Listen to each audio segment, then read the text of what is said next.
কোরআন কিন্তু শুধু নামাজের মধ্যে পড়ার জন্যই দিছে না, কোরআন হলো একটা আইন বই।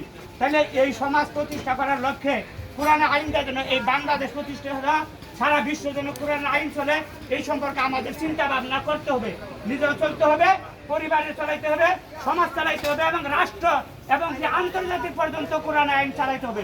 এটার জন্য আমরা সবাই এই চিন্তা ভাবনা করার জন্য আমরা রাজি আছি না ইনশাল্লাহ? এটা যদি আমরা না করি তাহলে কি আমরা মুক্তি পাবো? মুক্তি পাবো না। আল্লাহ কোরআনে বলছেন, অনেকে বলে আমরা রাজনীতি করি, কোরআন আইন দেশ পরিচালনা করলে শান্তি হবে। এই দেশে যদি একটা সুরের হাত কাইটা দেয়, বাংলাদেশ আরো চুল থাকো। যদি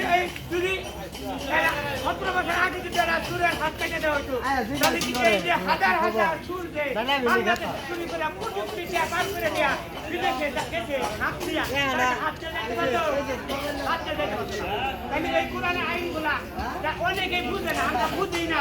কোরআনে দিয়ে এগুলো নামাজের আইনগুলো আছে, এই কথাগুলো আছে, 666টা আয়াতই ফরজ।